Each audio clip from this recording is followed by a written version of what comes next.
특별히 생명의 나누어줌에 대한 그런 말씀을 나누고 있습니다. 이 고린도 전후서에서는 이제 생명의 나누어줌의 실제는 교회 생활입니다.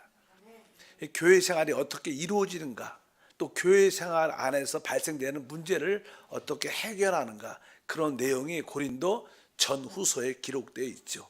특별히 고린도전서 12장에서 이 교회에서 가장 중요한 어떠한 사역 중에 하나는 이 하나님을, 그리스도를 말하는 겁니다. 주님을 간증하는 것이고 그분을 선포하는 것입니다. 개신교의 핵심적인 어떠한 내용 중에 하나는 메시지죠. 메시지, 설교가 큰 비중을 차지하고 있는데 그것도 바로 주님을 말하는 것을 포함하고 있습니다. 어쨌든 우리 고린도전서 12장 우리 3절 말씀을 다시 한번 읽어보면, 그러므로 내가 너에게 알리노니 하나님의 영으로 말하는 자는 누구든지 예수를 저주할 자라 하지 아니하고, 또 성령으로 아니하고는 누구든지 예수를 주시라 할 수 없느니라.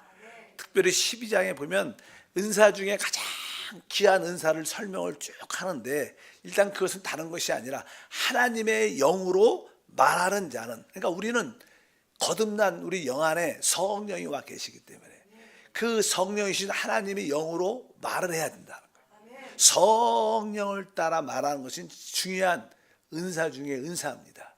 그리고 뒤에 보니까 이제 성령으로 아니하고는 누구든지 예수를 주시라 할 수 없다. 우리 찬양 중에서 예수는 주, 예수는 주, 이것을 줄이면 주 예수예요. 주 예수. 그러니까 우리가 주 예수를 부를 때 이것은 당연하게 우리가 성령 안에 있다는 거예요.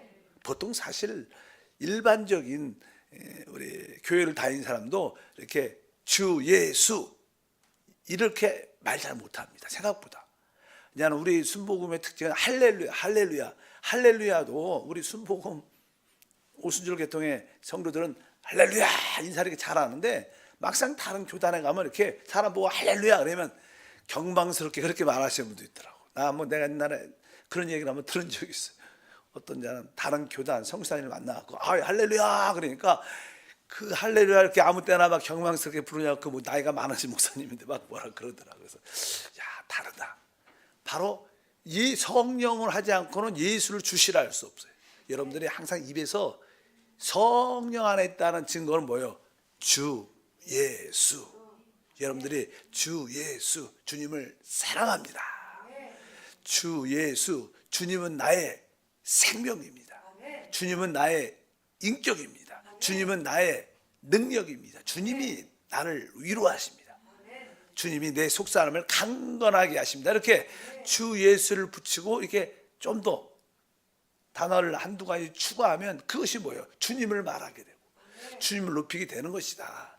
어찌하든지 오늘 말씀 보니까 성령으로 우리가 말하는 것은 너무나 중요합니다.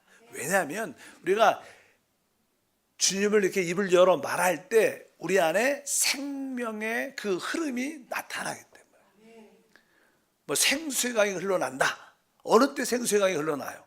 바로 우리가 주 예수를 말할 때, 주님을 간증할 때. 그래서 우리가 실제로 체험에 우리가 밖에 나가서 복음을 전하죠. 할렐루야, 예수 믿고 구원 받으세요.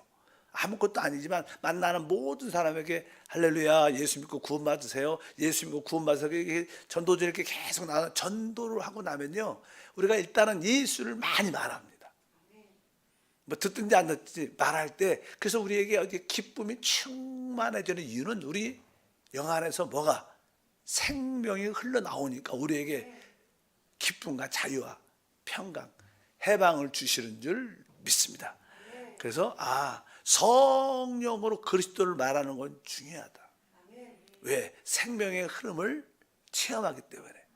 우리 안에 이란 생명은 곧 성령이셔요. 생명의 성령이 법할 때 그 생명과 성령은 동의어죠. 그러니까 우리가 주 예수를 말할 때 바로 우리 안에 성령이 통하여 우리 안에 생명이 흘러나오고, 그것은 우리 안에 우리에게 주신 성령의 은사들이 나타나는데, 은사라는 것은 하나의 어떤 기능들이죠. 우리 손가락은 이렇게 움직이고 뭘 잡는 기능이 있는 것처럼 바로 바로 그러한 어떠한 기능들이, 은사, 성령이 주신 그 은사들이 우리에게 나타나서 그것을 통하여 하나님을 섬기는 은혜가 함께 할 줄 믿습니다. 그래서 12장 7절에 보니까 각 사람에게 성령을 나타내심은 유익하게 하려 하십니다. 이것은 다른 것이 아니라 바로 교회를 회복하고 교회를 살리고 교회를 하나로 건축하기 위한 것이다. 이런 뜻이 설명되어 있죠. 그러면서 이제 그 뒤에 성령의 은사를 설명을 쭉 합니다.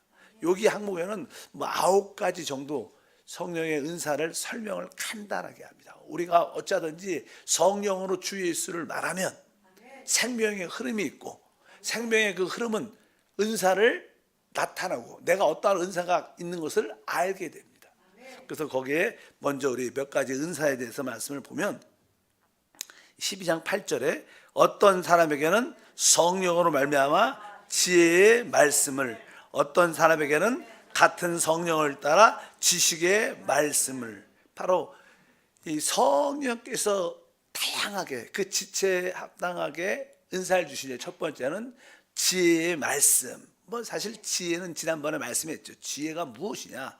지혜는 바로 우리 영 안에서 주님이 주시는 은혜입니다.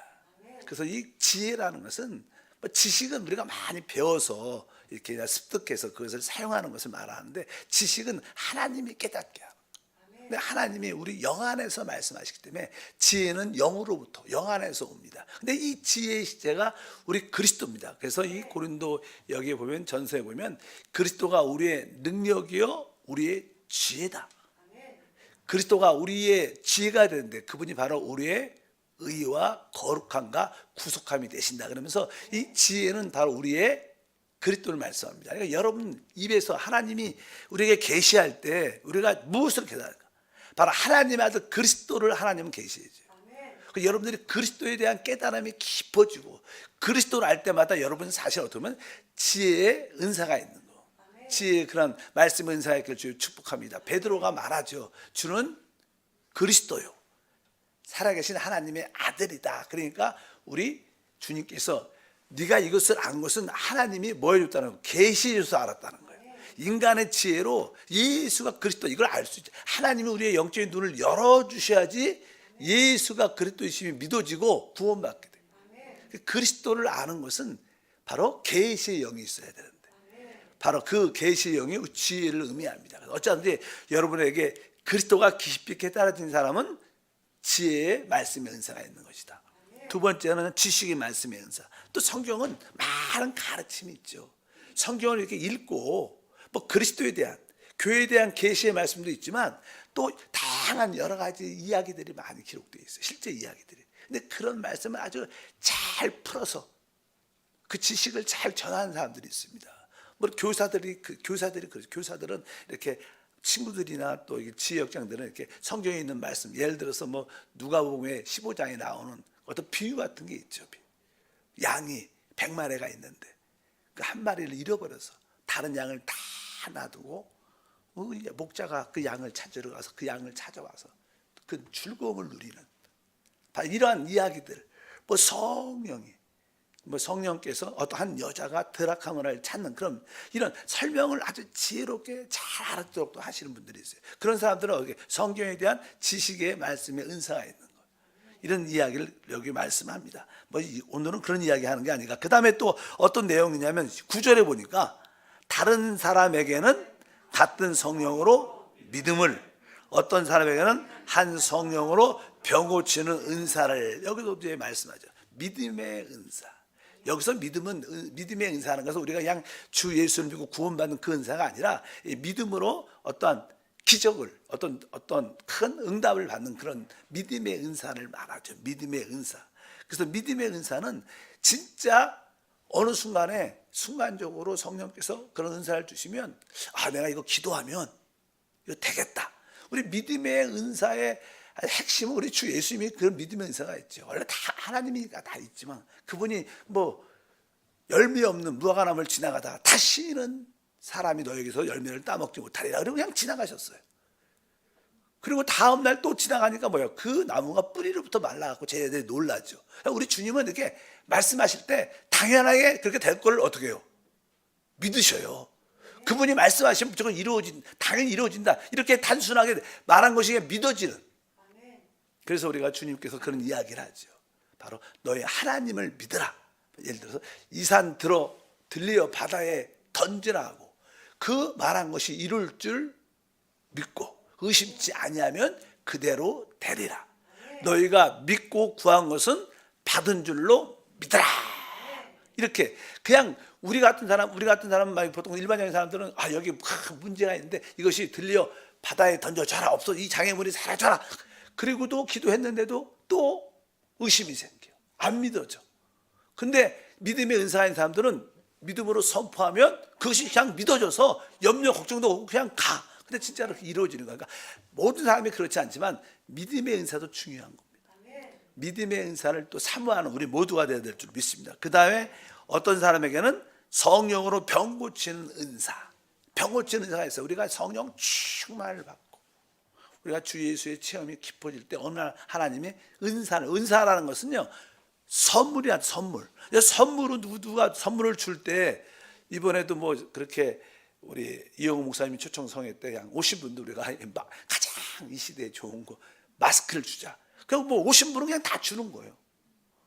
그냥 뭐 누구의 아이든지 어른이든지 상관없이 주는 거예요. 선물은 그런 겁니다. 하나님 그냥 주신 거. 그분이 뭐 대학교를 나왔다, 인격이 좋다, 부자다, 아주 학식이 있다 이런 거 상관이 없어요. 은사를 주시면 그냥 기도하고 아픈 사람 손을 대고 기도하면 치유받아. 그런 은사 있는 분들이 종종 있죠.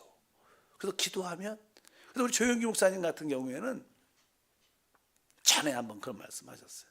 목사님이 누굴 이렇게 아픈 사람이 그냥 기도받으러 와서 기도를 해주시면 치유받는 경우가 되게 많죠. 응답받는 경우가 건강에 회복되는 경우가 많은데 그래서 우리가 질문을 한 번 했어요. 그런지 기억이 나요. 목사님 그것은 무슨 은사입니까? 그래서 우리 볼 때는 병 고치는 은사가 아닐까. 그러니까 목사님은 그건 병 고치는 은사가 아니라 아마 자기는 믿음의 은사 같대. 왜? 자기가 이거 믿고 기도하니까 이 사람이 치유받았다. 병 고치는 은사는 그냥 손을 이렇게 막 집회하다가 이 사람이 왔다 갔다 이 사역자 왔다 하면서 손을 대고 머리에 손대고 이렇게 되면 낫는 거예요. 이런 것을 보통 그냥 병 고치는 은사가 있는 사람들이 있습니다. 그 사람의 영적인 상태는 상관없죠. 하나님 주신 그런 은사가 특별하게 있는데 제가 이제 많은 이렇게 사역을 하면서 많은 사역자를 보면서 이런 아주 능력 있는 은사 비슷하죠. 능력 아까 근데 이런 은사들은 진짜 조심해야 돼요. 아니면 나중에 교만해져 갖고 결국 실족해 갖고 하나님께 버림받는 사람도 되게 많아요. 뭐 자기가 기도만 하면 병나니까 이게 나중에는 이게 하나님의 은혜에 감사하다 나중에는 자기도 모르게 사람들이 자꾸만 그런 사람을 따르고 높이 세우고 자기도 모르는 사이에 교만이 들어가고 내 모든 자들이 내 밑에 있다. 뭐 그래 갖고 알게 모르게 한 몇 년 동안은 5, 6년 동안 사역을 잘하다가 결국 교만해져서 나중에 끝이 되게 안 좋게 끝나는 분들이 진짜 많습니다. 조심해야 돼. 우리가 우리 자녀들에게도 아주 좋은 선물을 좀 비싼 선물을 사주면 그것으로 결국 나중에 실족해 갖고 잘못되는 경우도 사실 있죠. 뭐 아이들 뭐 그렇지 않지만 좋은 핸드폰을 사줬어. 그럼 이거 너 잘 써라. 근데 막 전화하고 근데 막 이거 갖고 게임만 하고 맨날 돌아다니고 그래갖고 이게 나중에 공부도 안 하고 잘못되는 경우도 있죠. 은사라는 게 선물이라는 게 어떻게 보면 중요하지 않지만 무서운 것도 있다. 병 고치는 은사는 그런 겁니다. 그 사람의 상태 관계 하나님이 주셔서 쓰시는 것입니다. 초창기에 이제는 사역을 할 때 그런 은사들도 많이 주시죠. 왜? 일단 사람을 이렇게 와야 되니까. 그래서 베드로도 이제 한 오순절 날 그리고 사역을 처음 할 때 길 들어가다가 그런 믿음의 은사가 있어서 난 안진병이를 향해서 은과 금은 내게 없지만 내게 있는 것을 너에게 주겠다. 곧 나사는 예수 일어나 걸어라. 그리고 손을 잡아갖고 땡기니까 이 사람이 확 일어나잖아요. 어쩌면 이것도 그냥 믿음의 능력해만 은사죠. 믿음의 은사, 또 병 고치는 은사 이렇게 복합적으로 있는 그런 것도 있습니다. 일단 병 고치는 은사가 있고요. 그 다음에 10절부터 그냥 읽어보니까 어떤 사람에게는 능력을 행하는 은사는 예를 들어 사도행전 9장 같은 거 보면 아주 선행과 아주 믿음이 좋은 도르가가 있습니다. 도르가. 근데 그가 죽었어요. 나이가 좀 있어서 죽으신 것 같아요. 병이 들어서 죽었다. 성경에 써 있어요. 병에 들어서 죽었는데 그 좀 멀리에 요바에 우리 베드로가 있는 거예요. 그래서 사람들을 막 보내갖고 베드로를 초청해갖고 그 베드로가 와서 좀 베드로 볼 때 좀 의심이 있는 그런 사람들은 좀 방에서 다 쫓아내고 간절히 기도하면서 기도하죠. 돌아가야 일어나라 이렇게 말씀을 합니다. 그러니까 그 다비다, 다비다나 도르가는 같은 말인데 다비다가 일어나서 놀라. 이게 죽은 자가 살아난다. 이것은 진짜 뭐예요? 능력주의. 병 고치는 자가 또 하고 다른 거죠. 그냥 병 고치는 사람, 아픈 사람이 낫는 거고, 이것은 뭐 죽은 자들이 살아난다. 이런 사건들이 종종 성경에 기록되어 있는데 이런 것은 맞아 능력 행함의 은사라고도 말씀을 드릴 수 있습니다. 그 다음에 그러니까 어떤 사람에게는 예언함을. 보통 그냥 예언이라는 단어가 아주 이렇게 잘못 이해를 많이 하는 분이 많아요. 예언은 여기서 우리가 보통 예언하면 내일 일을, 앞으로 일을 말하는 것을 의미하죠. 앞으로 그렇게 쉽게 우리는 예언한다 그러면 앞으로 어떤 일이 이런 뜻이 많은데 사실 원래는 이게 주님을 위하여 말한다. 신원이란 뜻이 하나님을 위해서 말한다. 그러니까 뭐 여러분들이 이렇게 주일날 우리 간증하잖아요. 간증할 때 여러분들은 뭐요? 그 간증을 통해서 주님을 말하는 거예요. 그러니까 교회 안에는 이렇게 주님을 간증하는 그런 것이 많아야 됩니다. 특별한 경우에 사도 우리가 선지서 같은 경우에도 뭐 예레미야, 뭐 에스겔, 이사야 선지서도 보면 우리가 뭐 예언서라 그래요. 근데 사실 그 예언서라고 말하기는 어려운 겁니다. 왜냐하면 예언의 부분은 거의 부분적이야. 나머지는 다 하나님을 대신해서 말하는 거예요. 하나님을 대신해서 말하는. 이스라엘 백성을 향해서 너희 상태가 이렇다. 이게 어쩌든지 하나님을 말하는, 대신해서 하나님을 위해서 말하는. 그러니까 여기서 예언은 바로 미래를 말하는 그런 의미보다는 주님을 간증하는. 교회 안에서 그런 간증이 많이 있기를 바랍니다. 우리는 뭐 예배 때도 그렇지만 우리 지역 예배, 우리 모임에도 서로 이렇게 은혜 받은 것을 서로 간증하고, 또 오늘의 묵상을 가지고 또 한 1, 2분씩 이렇게 또 서로 말하고 은혜 받은 것을, 이런 것들이 되게, 왜? 핵심은 뭐냐면 오늘 고린도전서 핵심은 우리가 주님을 위해서 말하라는 거야. 하나님의 영으로 말하라는 거야. 바로 성령으로 하지 않고는 예수를 주시라 할 수 없는 말할 때 생명의 역사가 나타나기 때문에, 그래서 그런 의미를 강조를 많이 합니다. 그래서 이제 그 다음에는 영들 분별함을, 뭐 영적인 것을 성령의 역사와 또 귀신의 역사를 구별하는 그런 모습을 말씀을 하죠. 우리가 이제 하는 뭐 영들을 분별한다 그런 얘기들은 여기에 기록되어 있습니다. 한번 읽어보면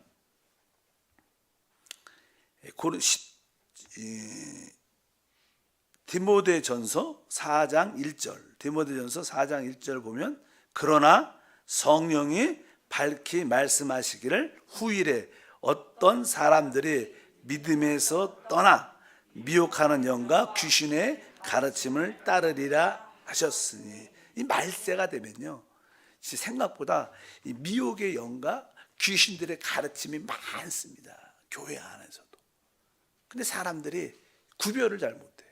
이게 진짜 미혹의 영의 말씀인지 귀신의 가르침의 역사인지를 잘 몰라요. 그래서 종종 교회 안에 영적으로 분별의 영을 주면, 아, 저것은 성령에 속한 게 아니다, 저 육체에 속하고 악한 영에 속한 것이다, 이것을 이렇게 분별할 수 있는 우리 한세 성도들은 늘 영의 말씀과 생명의 말씀을 많이 듣다 보면요, 여러분들은 알게 모르게 분별력이 생겨요, 영적으로. 그래서 딱 들으면, 아, 이거는 아니다, 이거는 어떤 뭐 나름대로 어떤 뭐 말씀을 잘하는 분이 가르친다, 이거 들어봐도 야, 이거 아니다.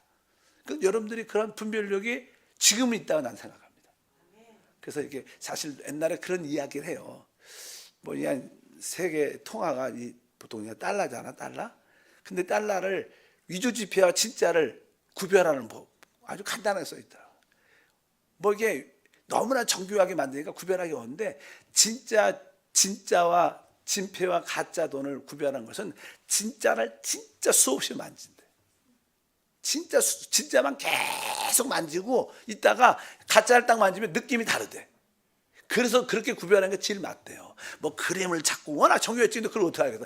진짜를 계속 만지고 있으면 어느 순간에 그냥 다른 걸 딱 들어오면 느낌이 다르대. 그래갖고 뭐 이렇게 구분한다는 얘기예요. 저는 여러분들이 참된 영과 생명의 말씀을 제대로 듣고 있으면요, 가짜들은 구별되게 돼 있어요. 마지막 때 미혹의 영, 귀신의 가르침이 있다는 것을 분명히 알아야 되고, 특별히 나는 우리가 신앙적으로 초대교회는요, 이단에 대한 핵심은 예수의 어떤 신성과 인성의 문제를 잘못 고르면 이단이 돼요.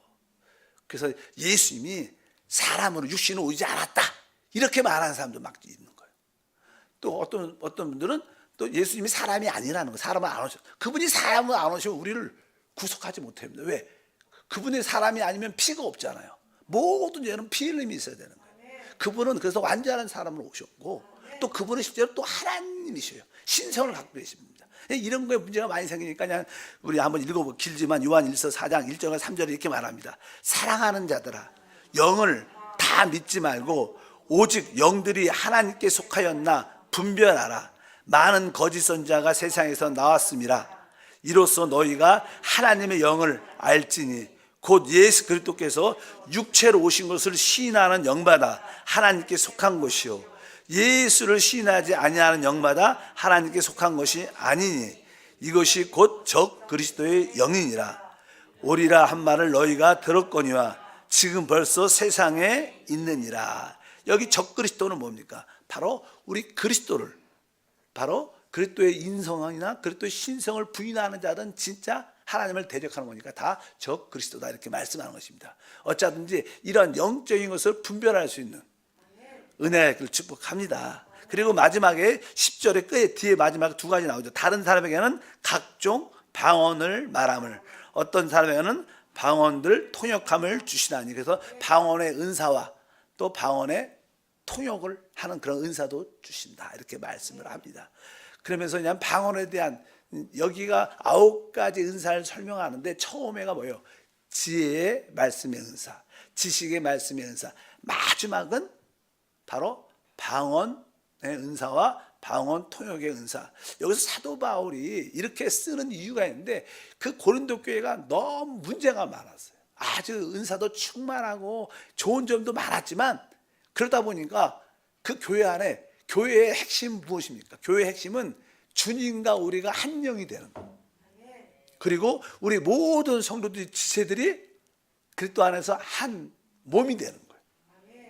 근데 자꾸만 어떤 교리와 은사를 갖고 자꾸만 주장하다 보니까 분열이 된 거야. 아, 이게 중요한 거야. 이걸 해야 돼. 이거 하나님 주신 은사인데. 그래서 은사를 자꾸만 강조하다 보니까 서로 당을 짓고 분리가 되고 나누어지고, 교회가 질서가 파괴되고 혼돈 가운데 있게 되니까 이런 것을 처리하기 위해서, 그래서 특별히 그냥 고린도 교회에 14장에 이야기가 쭉 나오는데, 어떤 모임 가운데 아까 간증이 있잖아요. 간증. 초대교회는 특별히 사도 바울 같은 사람들이 간단하게 메시지를 전하고, 또 성도들이 은혜 받은 것을 나와서 이렇게 간증을 하는 거예요. 간증을 하는데, 간증이란 뜻이 하는 거 예언이란 뜻이에요. 간증이 나와서 주님을 만난 체험, 은혜 받은 하나님의 말씀을 깨닫는 그런 것들을 돌아가면서 이렇게 한 사람씩 한 사람 하는데, 어떤 분들은 난 이런 은사를 받았다 그리고 나서 방언을 막 하는 거예요. 방언을 막 하냐는. 근데 방언이 사실 일반적으로 못 알아듣죠. 방언 우리 다 하잖아요. 대부분 성도들 방언을 할 때 앞에 나가서 방언을 막 하니까 성도들이 못 알아듣고, 처음에는 하나님이 이렇게 만나 주셨구나, 하나님 은사가 나타났구나. 그런데 계속 나와서 또 방언하고 또 방언을 하니까 앉아있는 사람들이 뭔 소리인지 아무것도 몰라.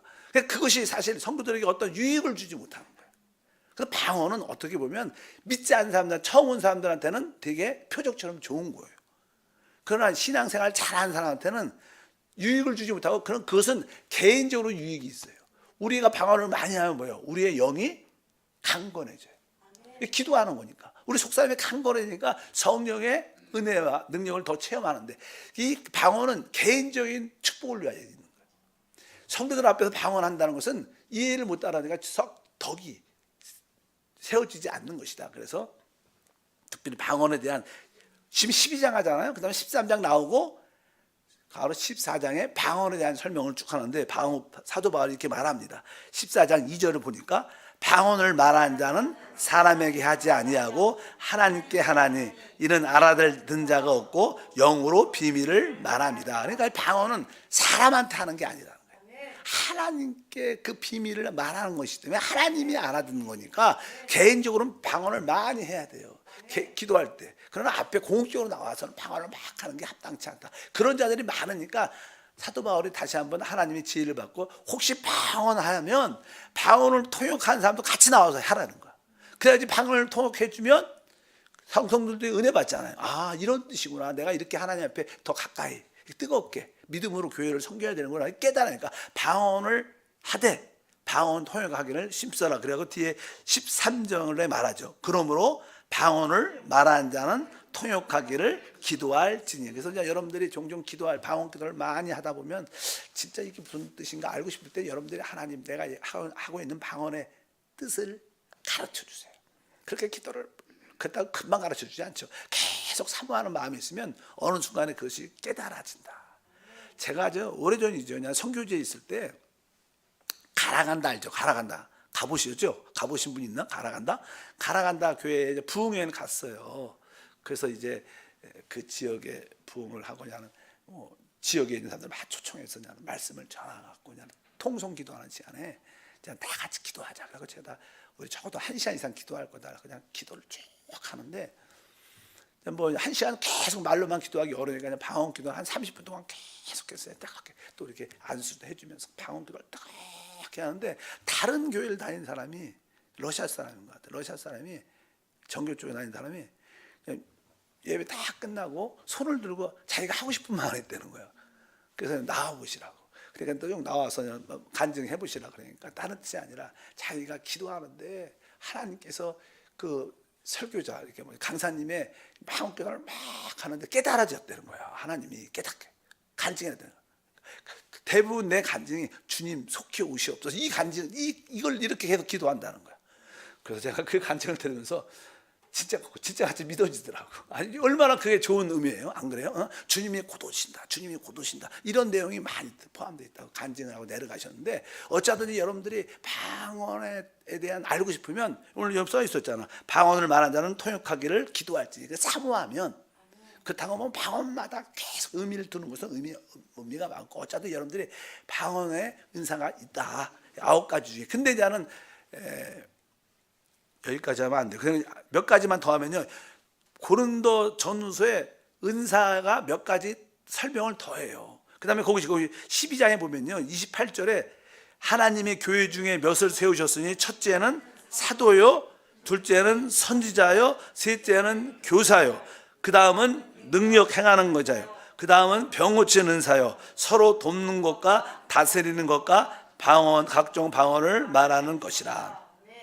아까 뭐 중간에 능력은 나왔어. 능력의 은사 나왔고, 그 다음에 병 고치는 은사도 아까 나왔어요. 그 다음에 각종 방언 것도 나왔습니다. 나오지 않은 몇 가지 뭐 사도, 선지자, 교사, 그 다음에 서로 돕는 것, 다스리는 것, 이런 포함된 몇 가지 은사를 설명합니다. 근데 교회에서 은사는 두 가지가 있어요. 하나는 개인적인 은사.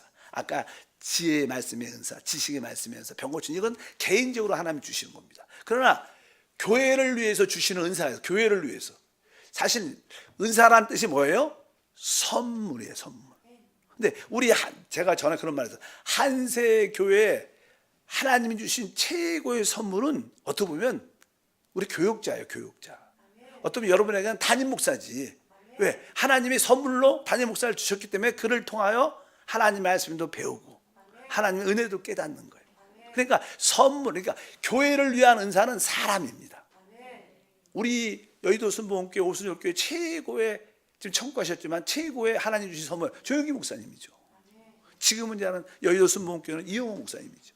그러니까 사람이 하나님 주신 최고의 선물. 그래서 사도, 뭐 선지자 이럴 때. 그러나 개인적으로는 이런 은사들, 아까 지식의 말씀의 은사, 지혜의 말씀의 은사, 병 고치는 은사, 믿음의, 이런 것은 개인적인 축복의 은사고, 교회 전체를 위한 은사는 바로 이런 뜻이 있다. 그래서 이런 의미를 알면 됩니다. 그리고 마지막 때 성령이 말세에 임할 때 우리 환상을 보죠. 환상.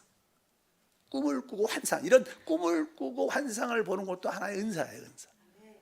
매일 꿈 얘기만 하면 안 되겠지만 어찌하든지 그것도 성령이 임하실 때 우리에게 나타나는 어떠한 선물의 모습들이죠. 은사의 모습들.